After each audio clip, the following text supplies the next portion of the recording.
आज उत्तर प्रदेश प्राथमिक शिक्षक संघ सम्मेलन एवं अनुदेशक संघ और सभी के समाहित शिक्षा मित्र सम्मेलन में आज यहां पर उपस्थित आज के हमारे कार्यक्रम की अध्यक्षता भी कर रहे माननीय एमएलसी आदरणीय श्री श्रीचंद शर्मा जी, माननीय एमएलसी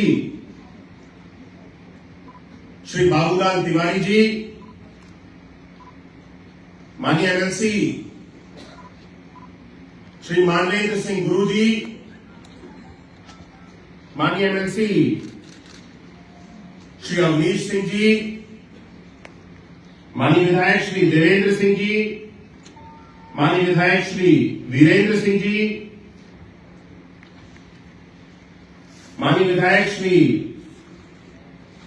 हरिओम वर्मा जी, माननीय विधायक श्री उमेश द्विवेदी जी, श्री शिव कुमार शुक्ला जी, हमारे अध्यक्ष शिक्षा मित्र संघ, श्री तेजभान सिंह जी, हमारे उपाध्यक्ष, श्री विक्रम सिंह जी, प्रदेश अध्यक्ष अनुदेशक संघ, श्री दिलीप कुमार सिंह जी, प्रदेश के कोषाध्यक्ष अनुदेशक संघ, श्री सुशील कुमार जी, प्रदेश के महामंत्री शिक्षा मित्र संघ, श्री श्यामलाल जी, हमारे उपाध्यक्ष शिक्षा मित्र संघ, श्री राजेश्वर सिंह लोधी जी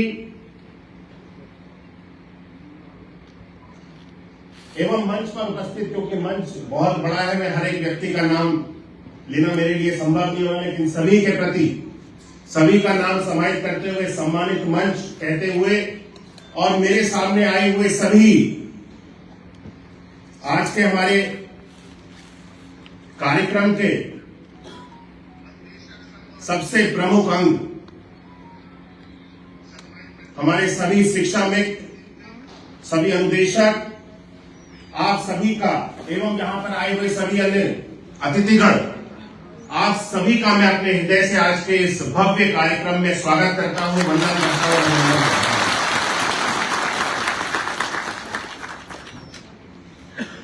साथियों,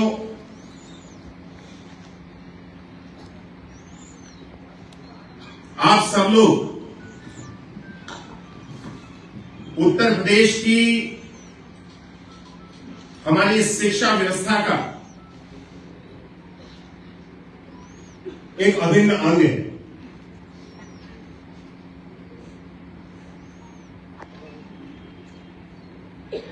कठिन से कठिन समय में भी आप सब लोगों ने उन परिस्थितियों में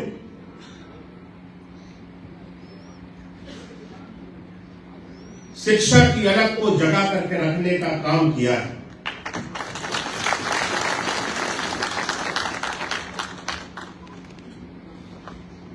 जब हमारे सामने ऐसी चुनौतियां आई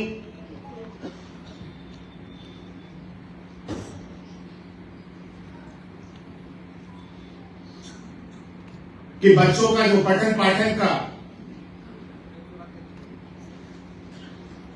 कार्य था वो बाधित होने लगा, उस समय भी हमारे शिक्षा मित्रों ने अपनी जिम्मेदारी को समझा और अपनी जी जान लगा करके बच्चों के पठन पाठन के कार्य को कभी भी बाधित नहीं होने दिया। वो हमारा शिक्षा मित्र है, वो हमारा अनुदेशक है।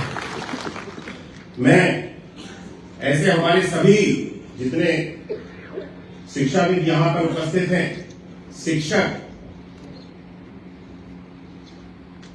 जिनको सर्व समाज अपने गुरु के रूप में मानता है, मैं एक बार पुनः ऐसे सभी शिक्षकों को यहाँ पे शीश झुकाकर नमन करता हूँ।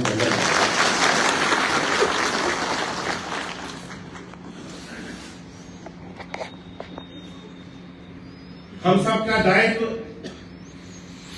एक शिक्षक होने के नाते समाज में जागरूकता लाने का, समाज को एक दिशा देने का और समाज के अंदर एक शिक्षक होने के नाते जितनी भी कुप्रथाएं, इन सारी चीजों को समाप्त करना और एक ऐसी नई पीढ़ी को तैयार करना है जो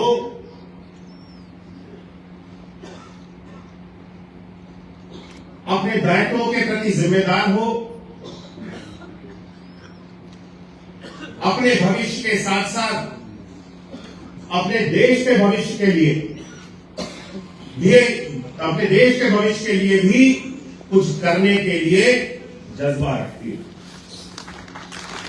और ये जिम्मेदारी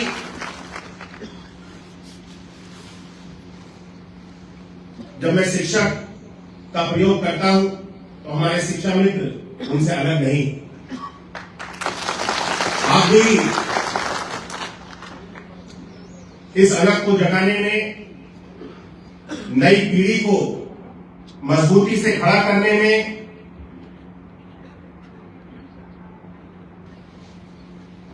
अपना भरपूर योगदान दे रहे हैं। हम सब आज जब, क्योंकि बहुत लंबे समय से मैं अलग अलग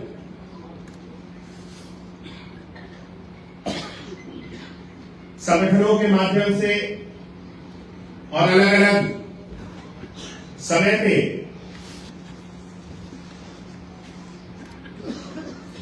विभिन्न अलग अलग तरह के कार्यक्रमों को करने की बात उठती रही, लेकिन मेरा मानना है कि संगठन अवश्य होने चाहिए। शिक्षा मित्रों की, आपके सभी पूरे परिवार की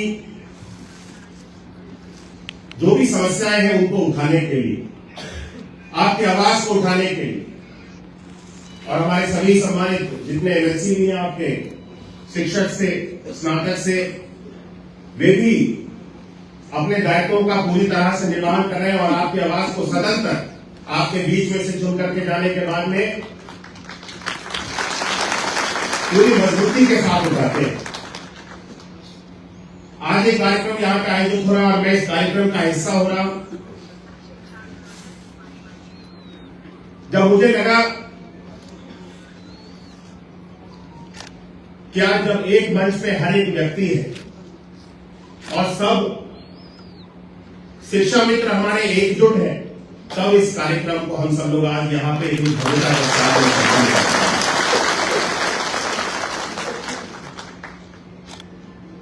संगठनों का अलग अलग होना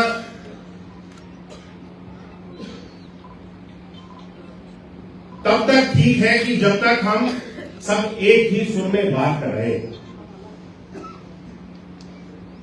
समस्याएं शिक्षा मित्रों की, अनुदेशकों की अलग अलग संगठनों के माध्यम से मुझे लगता है बदल नहीं जाती। जो लाभ, जो हित सरकार देती है वो संगठनों के माध्यम से नहीं देती। वो हित, वो लाभ सरकार हर एक शिक्षा मित्र के लिए जब कोई भी योजना लाती है, कोई भी घोषणा करती है, वो सबके ऊपर लागू होती है। लेकिन जब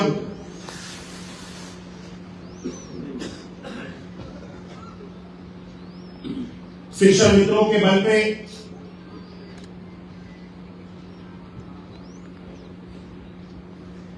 राजनीति करने के लिए कुछ लोग खड़े हो जाते हैं, मैं अपनी मन की बात कह रहा हूं, शायद कुछ गलत भी हो जाए तो उसको आप लोग अन्यथा मत लीजिएगा।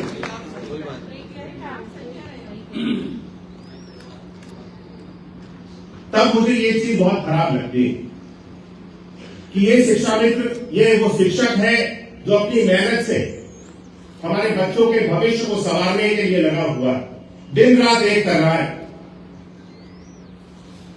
लेकिन चंद लोग, मैं किसी का नाम नहीं ले रहा, किसी संगठन का नाम नहीं ले रहा, किसी को बुरा भी नहीं बोल रहा और किसी को अच्छा भी नहीं बोल रहा,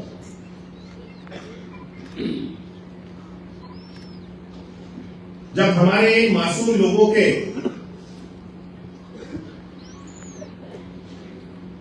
इन लोगों को सामने रखते हुए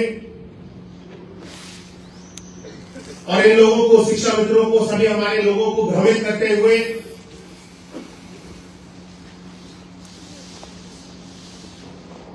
सरकार के सामने ला करके खड़ा कर देने का काम कर देते हैं।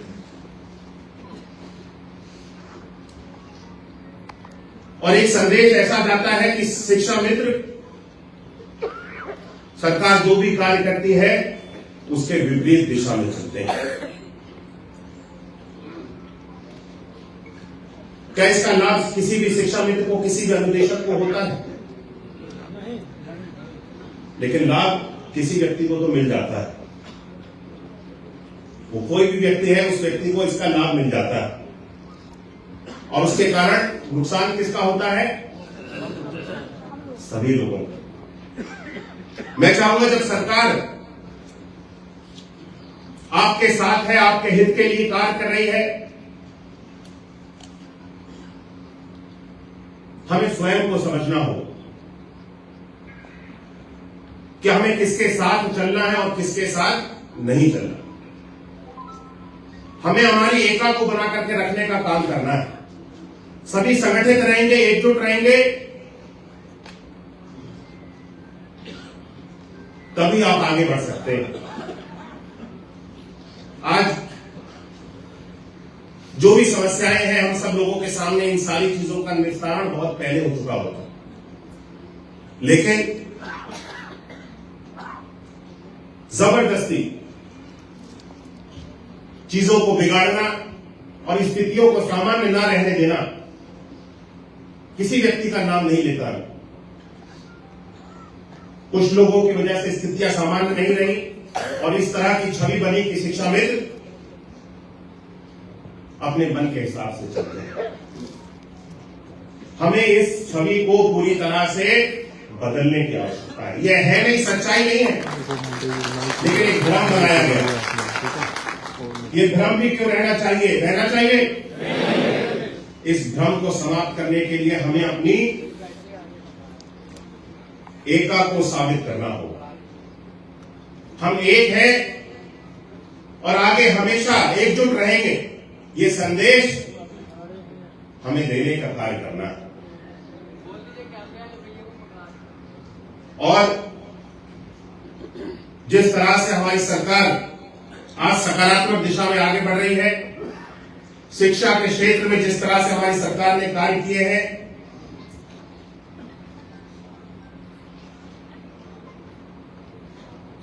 ये अपने आप में ऐतिहासिक है।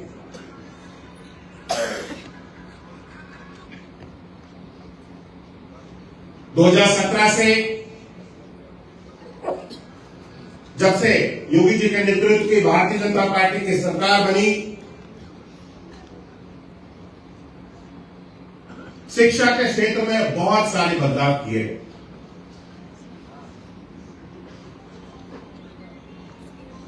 शिक्षा गुणवत्ता परक होनी चाहिए।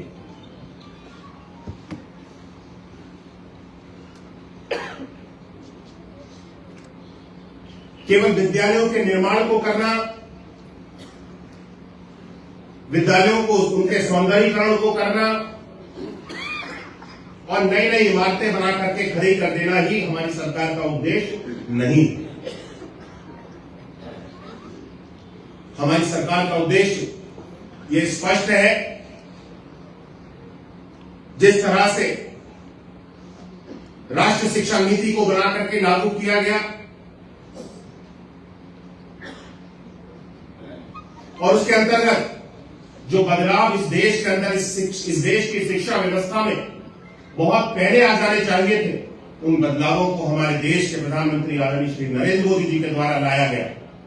ये साफ दिखलाता है, इसमें साफ झलकता है कि हम शिक्षा की गुणवत्ता के ऊपर ध्यान दे रहे हैं।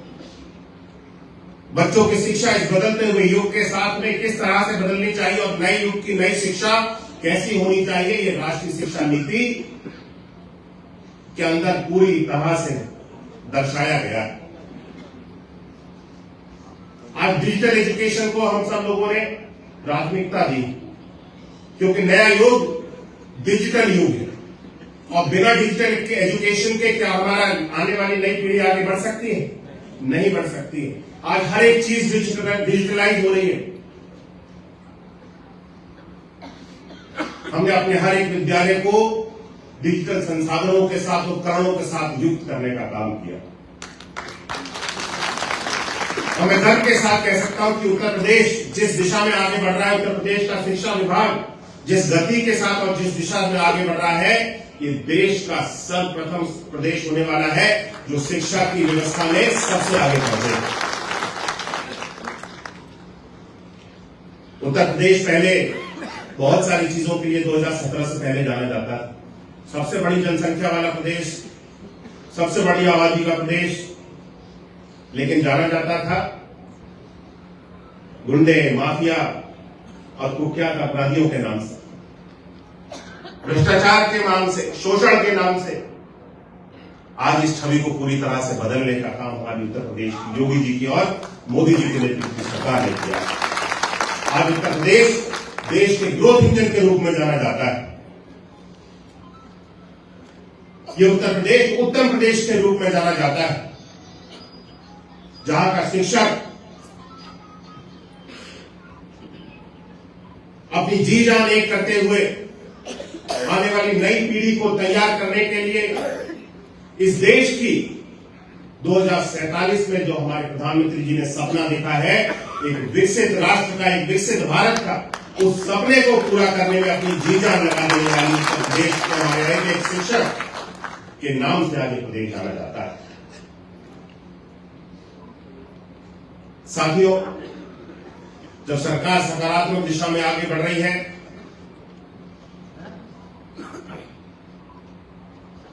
सरकार ने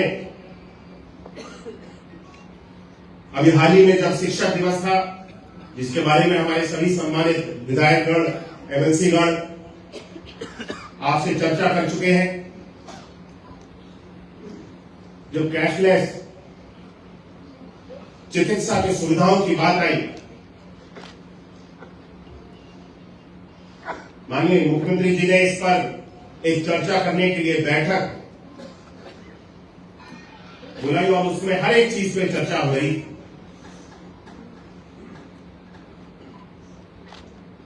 जब शिक्षकों की बात आती है और उनके योगदान की बात आती है, तो सरकार को भी उनके लिए चिकित्सा की सुविधा उपलब्ध कराने में कहीं पर भी पीछे नहीं हटना चाहिए। और इसमें एक बिंदु तक यह भी रखा गया बैठक में कि हमारे शिक्षा मित्र, अनुदेशक और उनके साथ साथ रसोइये भी, जिनका योगदान कभी भुलाया नहीं जा सकता है शिक्षा के क्षेत्र में, इनको भी इसमें सम्मिलित करते हुए कैशलेस चिकित्सा की सुविधा दी जानी चाहिए।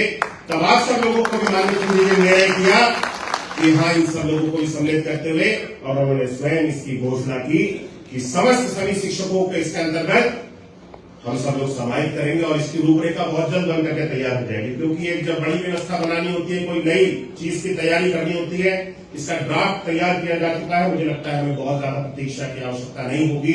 हम सब लोग इसमें बहुत तेजी से आगे बढ़ रहे हैं और बहुत जल्द आप सब लोगों को इन सारी चीजों की कैशलेस चिकित्सा की जो सुविधा है, इस व्यवस्था के साथ में आपको जोड़ दिया जाए। मैं मुख्यमंत्री जी का हृदय से आभार करता हूं, धन्यवाद करता हूं कि उन्होंने हमारे प्रदेश के समस्त शिक्षा मित्रों को, अनुदेशकों को, रसोइयों को भी शिक्षकों के, अन्य सभी शिक्षकों के साथ साथ इसके अंदर समाहित किया और भी अन्य सभी मांगों पे हमारी सरकार विचार कर रही है। शिक्षा मित्रों को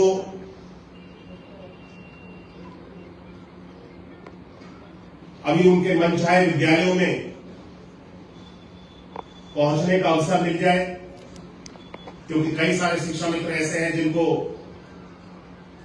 अभी अपने विद्यालयों तक पहुंचने में भी कठिनाई होती है। इसको ऊपर भी हम सब लोग कार्य कर रहे हैं और बहुत जल्द एक व्यवस्था बना करके लागू कर दी जाएगी कि हर एक शिक्षा मित्र को अपनी स्वेच्छा से जिस स्थान पर उसका विद्यालय होना चाहिए व्यवस्था के अनुसार वहां पर वो पहुंच करके अपने पठन पाठन के कार्य को आसानी के साथ कर सकते। हम इस पर काम कर रहे हैं और बहुत जल्द इसको पूर्ण कर दिया जाएगा। आपकी प्रतीक्षा की घड़ी अब लगभग समाप्त हो चुकी है।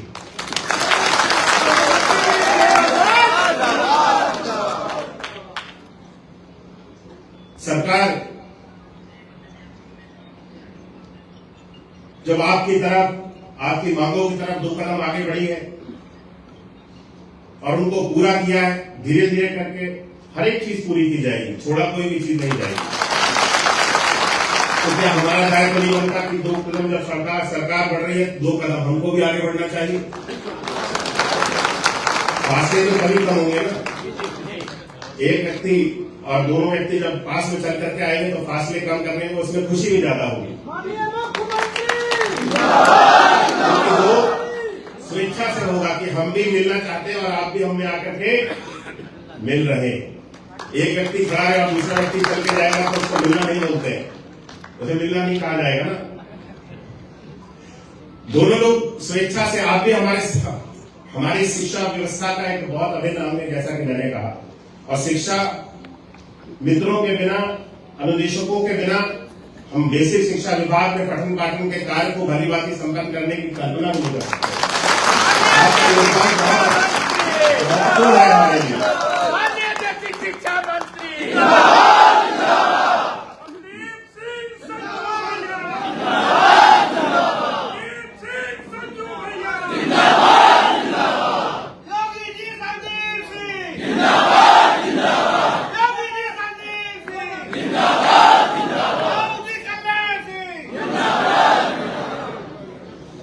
आज का कार्यक्रम बहुत ही अच्छा है और आपके अंदर उत्साह जो है वो पूरी तरह से देखने को मिल रहा है। किसी भी व्यक्ति में कार्यक्रम में, मुझे यहाँ पे आए 2.5 घंटे हो गए और आपके इससे पहले बैठे हुए और समय कैसे निकल गया पता नहीं चला। मेरी एक बैठक भी थी, उसका भी आधे घंटे से मैं उसमें भी विलम्ब हो चुका हूँ पहुंचने में।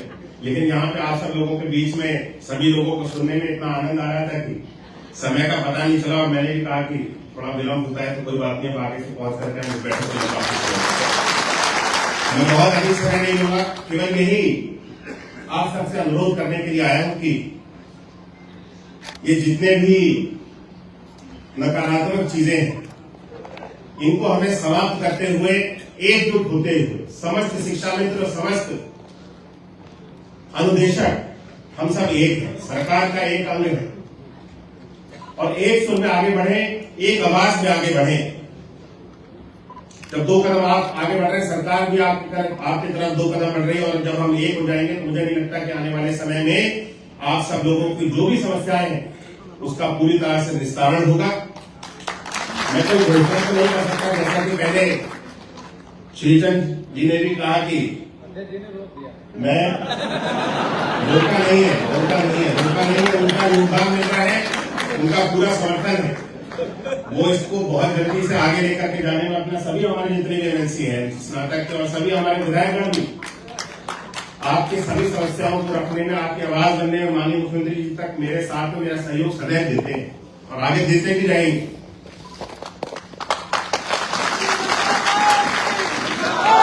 बहुत जल्द आप सब लोगों की जो भी समस्याएं हैं, बिना कोई घोषणा किए हुए मैं इतना तो आश्वासन देता हूं कि सरकार इसके ऊपर विचार कर रही है और बहुत जल्द आपको कोई खुशखबरी हम सब लोग के माध्यम से हमारे नेतृत्व कर रहे माननीय मुख्यमंत्री जी, हम सबके जो नेता हैं और जिनके मार्गदर्शन में हम सब लोग सदैव कार्य कर रहे हैं, जिनसे प्रेरणा लेते हुए हम सब लोग कार्य कर रहे हैं, उनका हृदय बहुत बड़ा है और वे ज्यादा देर तक किसी की चीजों को मन में नहीं रखते।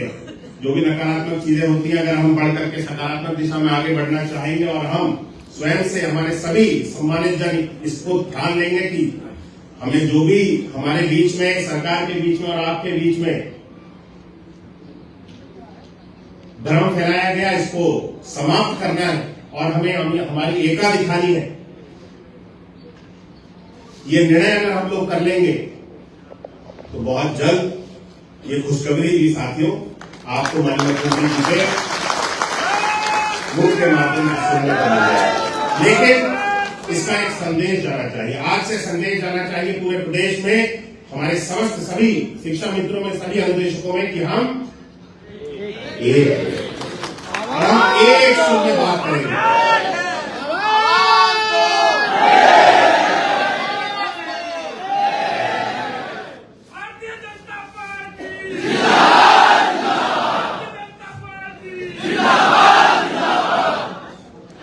मैं ये नारा लगा नहीं सकता था, लेकिन आप लोगों के लगाते हैं।